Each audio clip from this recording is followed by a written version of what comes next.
오늘 우리에게 주시는 하나님의 말씀은 갈라디아서 6장 6절부터 10절까지 말씀입니다.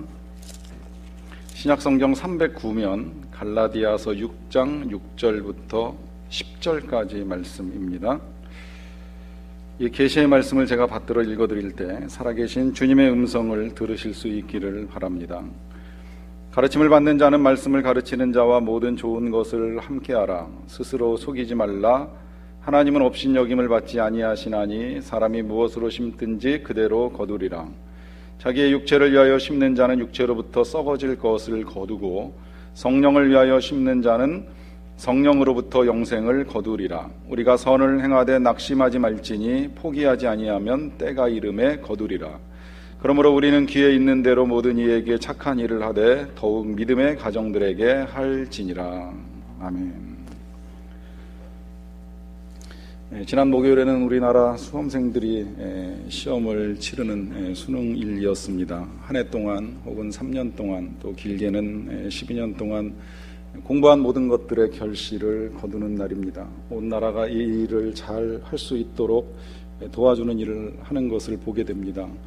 듣기로는 세계 어느 나라도 대학 입시를 위해서 공항에 비행기를 모두 다 멈춰 세우고 이착륙을 금지하는 나라가 없다고 들었는데, 우리는 아이들이 듣기 시험을 보는 중간에 혹시라도 조금이라도 방해를 받을까 해서 비행기 뜨고 내리는 것을 멈추어 세울 만큼 우리는 이 일에 나라가 전체적으로 협력하는 것을 보게 됩니다. 이유는 한 가지겠지요. 혹시라도 그 짧은 시간, 아이들은 긴 시간 동안 준비했는데 그 짧은 시간에 어떤 방해에 의해서 그들이 거두어야 될 것들을 거두지 못하게 되는 불행에 빠지는 일은 없도록 하기 위해서 진행하는 일이라고 하는 것입니다.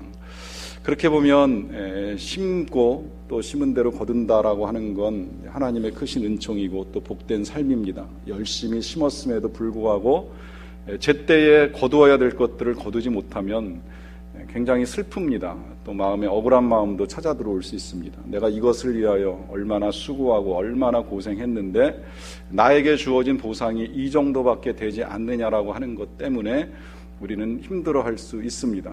혹 그런 일이 일어날까봐 비행기까지 멈춰 세우는 일을 통해서 가능한 그가 심은 대로 거둘 수 있도록 하는 일을 도와주려고 하는 것입니다. 안타깝게도 시험 당일날 사고로 인하여서 또 질병으로 인하여 최상의 컨디션을 발휘하지 못하는 친구들도 있기는 합니다만은 우리는 기왕이면 심은 대로 거두는 이 원리가 우리의 삶에서 그대로 드러나기를 원하는 삶을 살아가고 있습니다. 그렇게 보면 거꾸로 우리가 이 점도 절대 잊지 말아야 합니다. 그것은 내가 심지 않은 것을 거둘 수는 없다라고 하는 것입니다. 사실 시험을 치르는 입장에서 보면 그렇습니다. 저도 친구들과 함께 이 학생 시절을 보내고 또 신대원 삶을 사는 과정 중에 시험이 다가오면 농담 반 진담 반으로 그런 기도를 장난삼아 나눴던 기억이 있습니다. 하나님, 맞는 건 다, 아는 건 다 맞게 해주시고 모르는 건 절대 틀리지 않게 해주세요.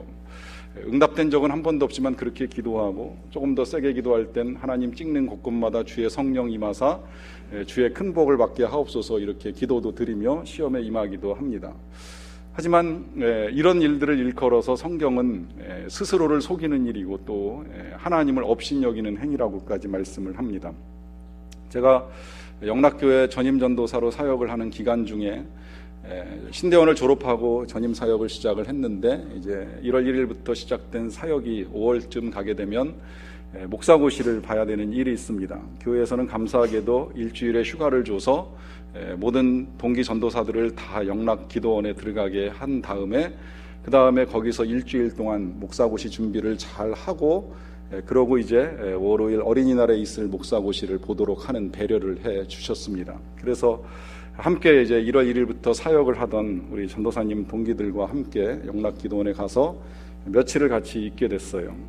처음에 한 이틀 동안 이제 있으면서 좋았습니다. 모처럼 교회에서 휴가를 얻은 것이고 또 공부를 하라고 기도원까지 빌려주셨고, 그 기도원 안에는 아무도 없는 공간 안에 이제 우리 동기 9명만 있다 보니까 모처럼의 이 여유를 즐길 기회가 생긴 거예요. 그래서 아침 먹고 나가서 공차고 점심 먹고 나가서 목욕하고 하는 일들을 한 이틀 동안 하면서 여유 있는 시간을 보냈습니다. 한참 그렇게 즐기고 있을 때 선배 목사님들, 그러니까 영락교회 부목사님들이 격려차 방문을 해주셨어요. 과일하고 통닭하고 피자하고 잔뜩 싸들고 몇 분의 목사님들이 오셔가지고 전도사들이 공부를 제대로 하고 있는지 열심히 하고 있는지 격려하기 위해서 방문을 하신 일이 있었습니다. 그분들의 방문을 받고 그분들이 가져다 놓으신 음식을 놓고 그분들과 함께 기도하는 시간을 이제 갖게 되었는데, 목사님이 축복 기도를 해주시더라고요. 우리 전도사님들 여기서 심은 대로 목사고시에서 거두게 해주세요.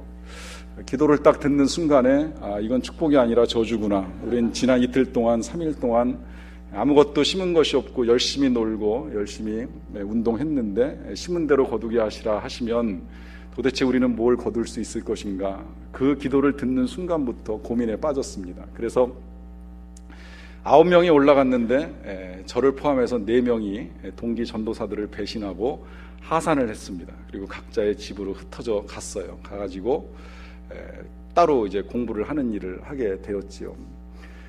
날짜가 되어서 시험을 치렀고 발표가 났는데 놀랍게도 정말 미리 내려온 4명 합격했고 남아있던 5명은 불합격을 해서 1년 뒤에 재수를 하는 불행에 빠졌습니다. 합격자 발표가 나던 날 9명이 다시 모이는 일이 있었는데 4명은 배신자로 몰려가지고 불합격한 사람들을 위로하기 위해서 굉장히 애를 쓰는 일이 있었습니다. 그 일에 대해서 미안한 마음도 있고요. 또 의리 없이 정말 같이 놀고 같이 있다가 시험을 보겠다고 해가지고 먼저 내려오는 일을 좋다고 생각은 할 수는 없습니다만, 한편 또 이런 관점으로도 보게 되는 겁니다. 만약에 그 기회에 교회에서 시험을 준비하도록 준 그 시간을 내가 성실하게 준비하지 아니하고 나서 어떤 선한 결과, 합격이라고 하는 선한 결과를 거두기를 원했다라고 한다면 그것은 내가 나 스스로를 속이고 또 하나님을 업신여기는 행위가 아니겠는가. 분명히 하나님은 심은 대로 거두시는 하나님이십니다. 심지 않은 데서 거두고 해치지 않은 데서 모으시는 하나님이 절대 아니십니다. 이 심음과 거둠의 원리는 하나님께서 창세 이후로 만들어 놓으신 아주 중요한 원리입니다. 정확하게는 노아 홍수가 끝나고 나서부터 만드신 원리인데요, 이 원리에 따라서 세상은 돌아갑니다. 그래서 우리가 거두기를 원하면 심어야 됩니다. 나중에 뭔가 풍성한 성적을 거두기 원하는 학생은 공부라고 하는 걸 열심히 심어야지만 거둘 수가 있습니다. 작년에 노년에 건강한 삶을 살기를 원한다면 우리는 어렸을 때부터 운동도 열심히 하고 체력을 다져나가는 일들을 해나가야만 합니다.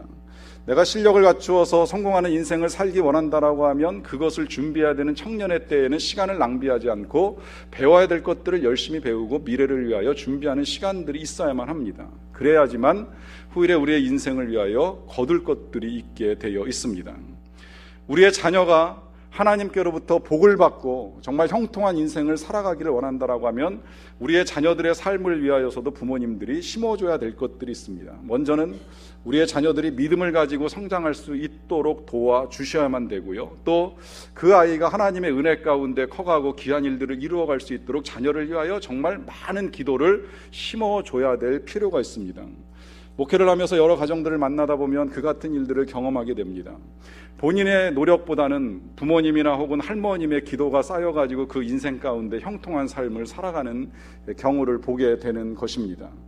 또 한편으로는 그렇게 됨으로 인하여서 부모님들과 혹은 어르신들로부터 물려받은 그 추수의 곡식들은 풍성하게 누리고 있는 것은 보이지만 정작 본인들의 삶에 있어서는 아무것도 심지 못하여서 점점 가지고 있었던 창고가 동인하고 빈곤해지는 결과들을 보게 되는 아픔도 있습니다. 그렇게 보면 우리의 인생이라고 하는 것, 나를 위하여서 내 자녀를 위하여 심는 것 필요하고, 또 우리의 사랑하는 자녀들도 자신들의 미래를 위하여 현재에 심어나가는 일들을 훈련하는 것이 그만큼 필요하다라고 하는 것입니다.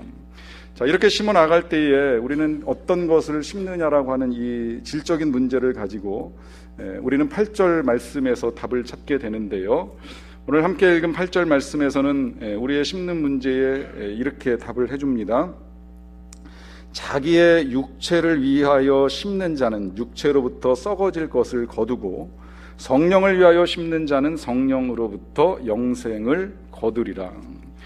이건 분명히 어떤 것이 좋다 나쁘다의 문제는 아닙니다. 그러나 분명한 건 심은 대로 거두는데, 육체를 위하여 심으면 육체로부터 거두고 성령을 위하여 심으면 성령으로부터 거두게 됩니다. 그러면 육체를 위하여 심는다는 건 무엇인가? 그건 조금 전에 말씀드린 대로 우리의 건강을 위하여 운동하는 일, 또 성공을 위하여 준비하는 일, 자녀들의 미래를 위하여 실력을 키우는 이 모든 일들을 말합니다. 잘 심어야 되고 이것 또한 시간이 지나면 거둘 수 없다는 사실을 우리가 분명히 명심해야 됩니다. 그런데 이런 것들의 특징이 있죠. 이건 다 우리가 이 세상을 살아나가는 동안에만 필요한 것들이라고 하는 것입니다. 이 땅의 삶이 끝나면 더 이상은 심을 수도 없고 거둘 수도 없습니다. 그런데 성령을 위하여 심는 것은 좀 다릅니다. 성령을 위하여 심는 것은 하나님을 위하여 심는 것인데, 그것은 이 땅에서뿐만 아니라 하나님의 나라에서 거두게 될 것들을 바라보며 우리가 이 세상에서 행하는 일들이라고 할 수 있습니다. 이게 어떤 일인가? 그건 주님의 말씀대로 하나님을 사랑하고 이웃을 사랑해서 행하는 모든 일들이 바로 성령을 위하여 심는 것들이라고 할 수 있습니다. 우리가 지난주에 나누었던 말씀 가운데 사도 바울이 바로 그런 사람이었습니다. 그는 땅의 것들을 다 배설물로 여긴다고 고백을 했습니다. 그가 가지고 있었던 집안, 학벌, 능력, 실력, 그 어떤 것도 다 마치 뒤돌아보지 않을 것 같은 배설물로 여겨버리고 던져버리고, 그리고 자신은 오직 한 가지의 목표를 향하여 달려가는데, 그것은 하나님을 사랑하는 것이고 또 사람들을 사랑하기 위하여 행하는 것입니다. 하나님이 가장 기뻐하시는 것이고 죽어가는 사람들에게 하나님의 사랑을 나누어 주는 일, 한마디로 말하면 영혼 구원이라고 하는 이 전도의 일을 위하여 그는 목숨 걸고 달려나가는 일을 하게 됩니다. 그 같은 삶을 살았던 이 사도 바울은 정말 그의 일생에 있어서 무엇을 거두었을까요? 지난 월요일 그 동기 목사님들 모임이 있어서 모임에 가서 모임을 하고 돌아오는 길에 한 친구가 책을 한 권 주더라고요. 아마 이름을 들어보신 분들도 계시리라고 생각을 합니다. 구순현 집사가 본 천국과 지옥이라고 하는 제목의 책인데요. 1996년인가 그 집사님이 천국을 경험합니다. 지옥도 경험합니다. 보고 와서 지난 15년 동안에 한 15년 동안 한 6,000개 교회를 다니면서 본 내용들을 가지고 이제 간증하고 증거하는 일들을 해왔어요. 테이프를 들어보신 분도 계실 것이고 또 동영상을 보신 분도 계시는데, 저는 이제 책으로 다시 한번 또 읽을 기회를 가졌습니다. 책에서 처음에 서론에 그런 이야기를 하기는 하더라고요. 신학을 공부한 것도 아니고 성경에 대한 지식도 많지 않지만, 그러나 하나님이 보여주셨고 또 하나님이 전하라고 말씀하셨기에 제가 본 것들을 가지고 여러분들에게 있는 그대로 전달을 해드립니다 하면서 책은 쓰여져 있었습니다. 읽어나가다 보면 그런 생각도 들기는 해요. 정말 그럴까라고 하는 생각이 들 때도 있습니다. 그런데 잘못됐다라고 생각을 하지 않는 이유는 책에서 말하고 있는 많은 부분이 성경에서 우리에게 알려준 천국과 지옥과 크게 다르지 않다는 것 때문입니다. 분명하게 실제하는 공간이고 그 실제하는 공간 속에서 하나님께서 예비하신 천국의 은혜를 누리는 사람이 있고 반대로 지옥의 고통을 겪는 사람들이 있다는 거예요. 거기서 이 구순현 집사님이 여러 사람들을 만나게 되는데 그 가운데 이 사도 바울 선생님도 만납니다. 만나서 보면 그 가운데 가장 좋은 공간에서 가장 좋은 옷을 입고 가장 좋은 자리에서 영화로운 면류관을 쓰고 많은 사람들의 칭찬과 존경을 받으면서 하나님 나라의 은혜들을 누리고 계시는 모습입니다.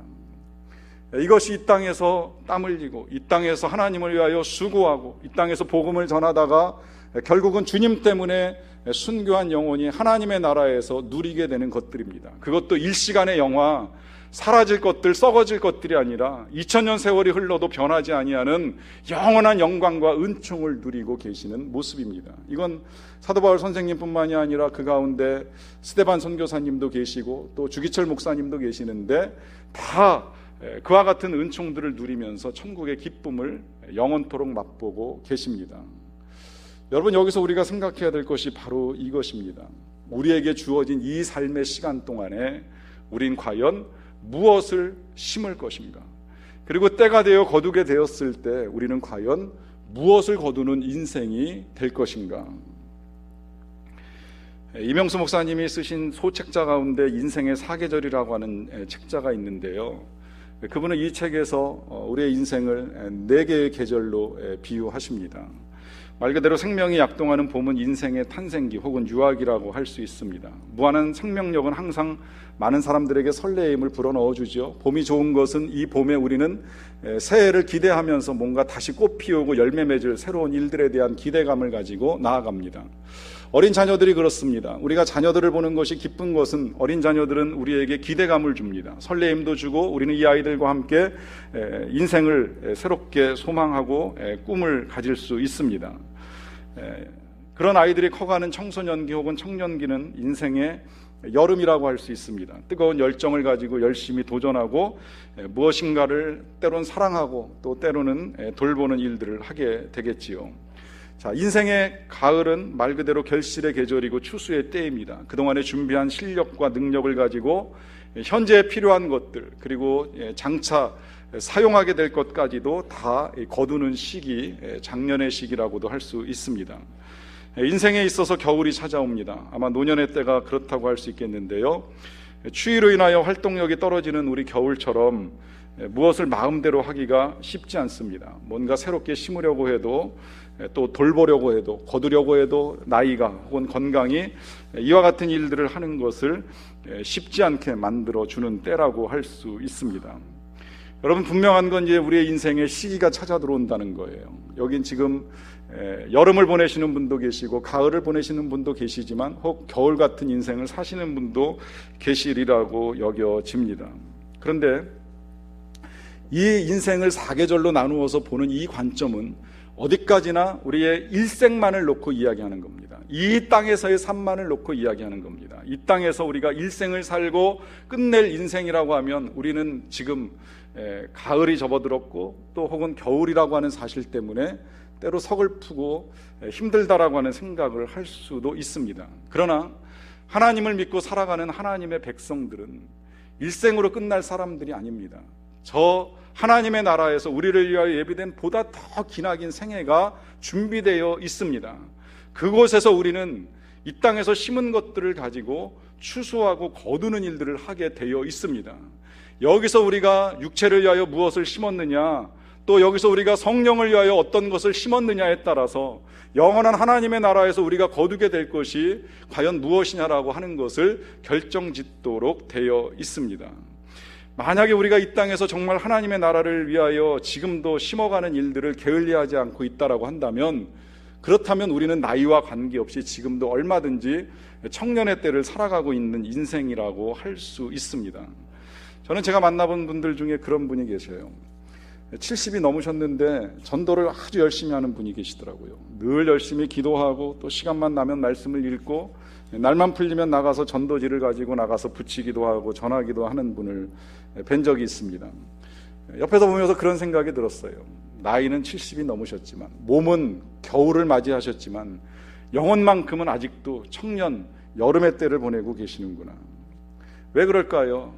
그의 삶이, 그가 행하는 삶의 모습이 그를 젊게 만드는 겁니다. 비록 사회적으로는 아무것도 심을 수도 거둘 수도 없는 이 겨울의 시기를 보내고 있지만, 그러나 영혼의 추수를 위하여 또다시 달려나가 심어나가는 일들을 해나가는 그 모습 속에서 그의 젊음, 그의 여름을 볼 수 있는 것입니다. 여러분, 이같이 우리의 인생의 때는 현재에서만 끝나는 것이 아니라 영원한 삶으로 이어져 나가는 삶이기에 우리는 이 추수를 위하여 준비를 해야 됩니다. 그런데 이 추수하게 해달라고 하는 기도를 드릴 때에 우리가 잊지 말아야 될 아주 중요한 또 하나의 원리가 있습니다. 그것은 기다려야 된다라고 하는 것입니다. 먼저 9절 말씀을 제가 여러분들에게 읽어드립니다. 우리가 선을 행하되 낙심하지 말지니 포기하지 아니하면 때가 이름에 거두리라. 이 추수라고 하는 것이 그렇습니다. 하나를 심어서 열을 거두고, 둘을 심어 20을 거두고, 셋을 심어 30을 거두는 것처럼 공식대로 모든 것이 딱딱딱딱 이루어지면 사실 인생이 재밌고 또 인생이 어렵다 생각도 안 할 것입니다. 그런데 때때로 우리의 인생이라고 하는 것, 그렇게 되지 않을 때가 있습니다. 심긴 심었는데 심은 대로 결과가 나타나지 아니할 때가 있습니다. 여러 가지 원인이 있기는 해요. 그것은 예수님의 말씀대로 밭에 씨를 뿌리긴 뿌렸는데 밭이 옥토가 아니어서 심은 만큼 거두지 못하게 되는 일들이 있습니다. 가시밭에 뿌려지는 씨앗도 있고 또 돌짝밭에 뿌려지는 씨앗도 있고 또 가라지와 함께 자라다 보니까 방해를 받는 일도 있고 해가지고 때를 따라 거두지 못하는 일들이 일어납니다. 그러면 우리의 마음에 낙심이 찾아 들어옵니다. 혹 지난 목요일 날 시험을 치르고 나서도 정말 한 해 동안 3년 동안 정말 고생 많이 하고 투자했는데도 불구하고 원하는 만큼을 거두지 못하여서 낙심이 밀려 들어와 절망하고 계시는 분들도 계시리라고 생각을 하는데요. 이런 일을 우리가 겪어 나갈 때에 먼저 아셔야 될 것, 주님도 우리가 이런 일을 겪을 수 있다는 사실을 아시고 계신다는 것입니다. 그러니까 당부하시는 거예요. 너희가 선을 행하다가 낙심하지 말라. 포기하지 아니하면 반드시 거둘 때가 이르게 될 것이다. 이 사실 쉽지는 않아요. 왜냐하면 우리 시대는요, 즉각 심어서 바로 결과가 나오지 아니하면 아주 힘든 시대를 살아가고 있습니다. 크레이그 그레셀이라고 하는 목사님이 내 삶을 흔들어라 하는 책에서 우리 시대의 몇 가지 특성들을 이제 예를 들어서 이렇게 설명을 해주시더라고요.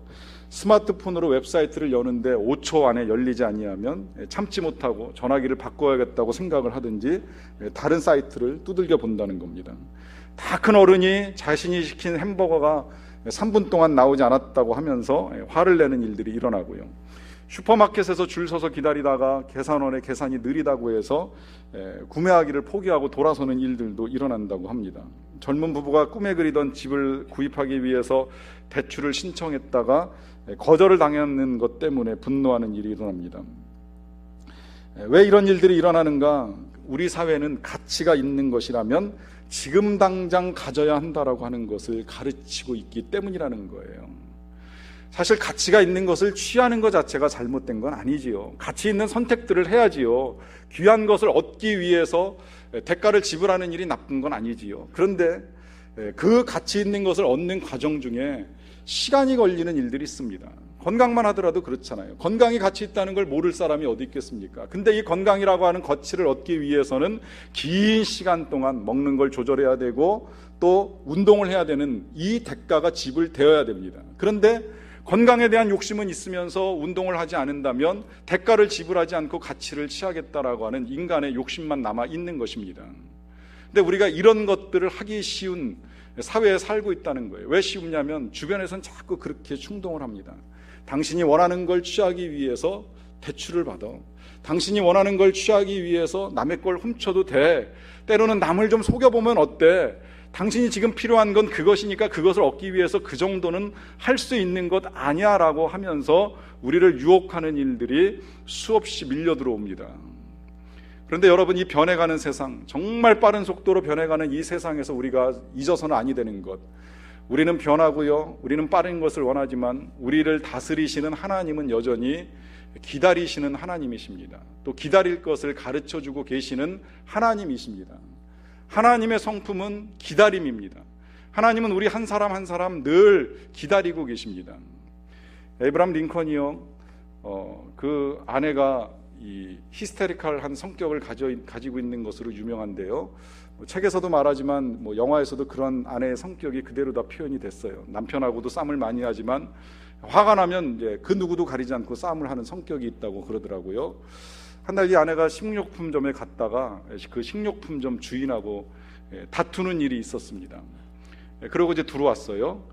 그 이야기를 듣고서 링컨이 그 식료품점을 찾아갑니다. 찾아가니까 식료품점의 주인이 그러는 거예요. 당신 정말 정치가가 맞아? 그리고 당신의 아내가 정치가의 아내가 맞아? 어떻게 사람이 그럴 수가 있느냐라고 하면서 계속 야단을 하는 거예요. 그 주인의 이야기를 다 들었던 링컨이 이렇게 대답을 하더라는 겁니다. 당신 내 아내를 15분 만나고 그렇게 얘기하죠. 난 15년 동안 참고 살았습니다. 여러분, 여기서 이제 하나님의 성품을 우리가 이해하게 되는 겁니다. 우리는 어떤 누군가를 견디는 걸 되게 힘들어 하는데요, 하나님은 우리를 15년 아니라 30년, 40년, 50년을 견디며 기다리고 계십니다. 우리 한 사람 한 사람이 변화되기를, 우리 한 사람 한 사람이 하나님께로 돌아오기를, 우리 한 사람이 다시 하나님을 바르게 믿고 섬기고 하나님만을 의지하며 살아갈 수 있게 되기를 지속적으로 기다리고 계시는 하나님이십니다. 그러다 보니까 이 하나님께서 때로 우리에게 이 기다림의 훈련을 시키실 때가 있어요. 우리가 가지고 있는 것들을, 혹은 우리가 요구하고 구하는 것들을 이 유보시키면서 주시는 것을 지연시키실 때가 있어요. 그건 전적으로 하나님만을 바라보게 하기 위한 훈련을 하고 있는 것입니다. 그로셀 목사님이 이와 같은 훈련을 하기 위해서 자기의 자녀들을 데리고 훈련을 하는 예가 한 가지 이제 책에 소개가 되었는데요. 6명의 자녀가 있는데 이 자녀들이 4살, 5살 성품을 훈련하는 나이가 되면 꼭 한 번씩 게임을 한다는 거예요. 오레오 게임이라고 하는 제목의 게임을 하는데 아이를 이제 데려다가 식탁에 앉혀놓고 그 오레오 과자 하나를 올려놓고 난 다음에 지금 먹으면 이거 하나를 너한테 주겠다. 그러나 만약에 네가 1시간만 기다리면 3개의 과자를 너에게 주겠다. 마시멜로 이야기에서도 아마 비슷한 이야기를 들어보신 분들이 계시리라고 생각을 합니다. 근데 이 아이들이 각기 다른 반응을 보여주더라는 거예요. 첫째 아들은 듣자마자 그러면 아빠 나하고 지금 나가서 1시간 동안 공 차고 들어와서 먹지요. 일단 기다리는 시간에 해야 될 것을 찾고 그것을 하면서 시간을 보내겠다는 거예요. 딸 중에 한 명은 제안을 하기가 무섭게 그냥 바로 앞에 있는 과자를 집어가지고 입에 넣어버리고 밖으로 나가버리대요. 끝난 겁니다. 막내 아들은 또 이런 반응을 보이더라는 거예요. 1시간을 내가 참고 기다려보긴 하겠는데 아빠 기왕이면 5개를 주면 안 되겠습니까? 협상을 하더라는 거예요. 사업가가 될 기질이 있다는 이야기를 하더라고요. 여러분, 어떤 것이든 이게 분명한 건 지금 인생의 원리 한 가지를 자녀들의 마음속에 심어주는 겁니다. 그건 기다릴 수 있어야 된다는 거예요. 왜 기다려야 되는가? 기다릴 때 보상이 더 크기 때문입니다. 여러분, 사실 제가 여기서 오늘 천국에 관한 말씀을 여러분들에게 드릴 때에 여러분들 제가 보니까 빨리 가봐야 50년 내로 갈 사람은 여기 한 분도 안 계신 것 같아요. 다 그 이후에 세월이 흘러야지 가시게 될 것이라고 생각을 하는데요. 그때까지 기다리고 천국을 위하여 내가 무엇을 심는다라고 하는 것이 쉽지는 않습니다. 그렇지만 절대 잊어서 아니 될 것은 그럴지라도 우리의 인생이 한 번뿐은 아니라고 하는 사실입니다. 때가 되면 가게 될 것이고 그때는 사실 누구에게 언제 어떻게 임하게 될지는 모르기에 일생은 사는 날 동안에 천국을 위하여 우리는 심어야 될 것들이 분명히 있습니다. 그 심어 나가는 과정은 선한 일이기 때문에 힘들어요. 선한 일을 하다 보면 마음에 상처도 있고 방해도 있고 여러 가지 어려움들이 찾아 들어올 때가 있습니다. 그때 우리를 위하여 주님이 당부하시기를 선을 행하다가 낙심하지 말라 하는 부탁을 하십니다. 포기하지 아니하면 절대 하나님께서 그냥 버리시지 아니하신다라고 하는 것입니다. 한 선교사가 선교를 하는 과정 중에 어려움을 겪게 되었을 때 하나님께서 그가 심은 것을 어떻게 거두게 하시는가 하는 영상을 같이 잠깐 보는 것으로 오늘 말씀을 마무리하도록 하겠습니다.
Missionaries! What?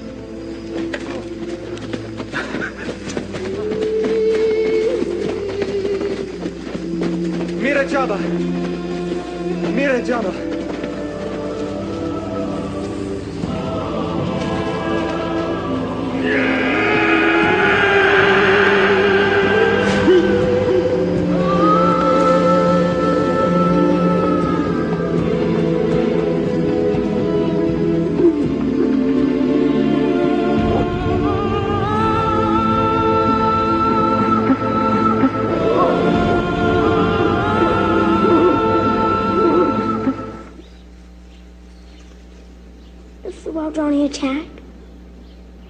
defend yourself?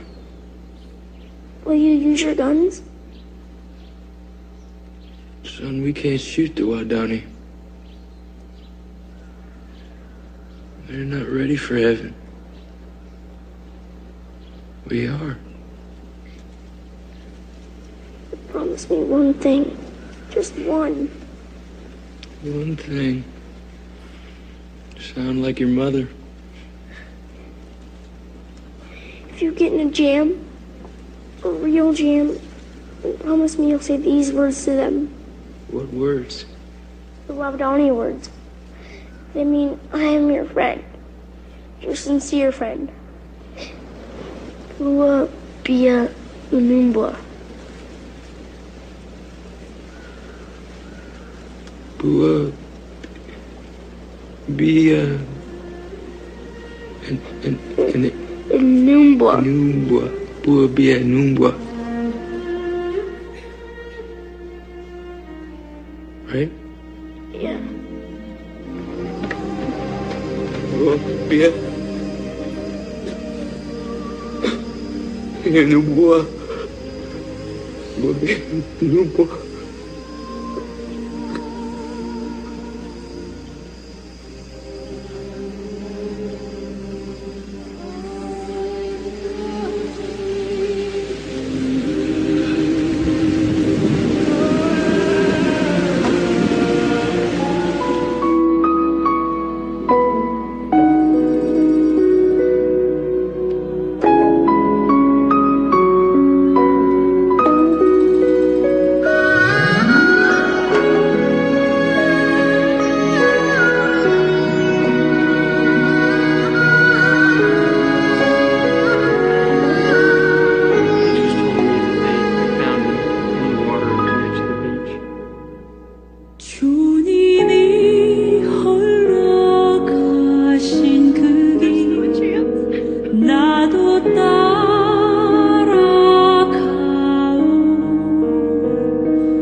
하나님 아버지, 하나님께서 세우신 원리를 따라 우리는 심은 대로 거둔다라고 하는 것을 알고 있습니다.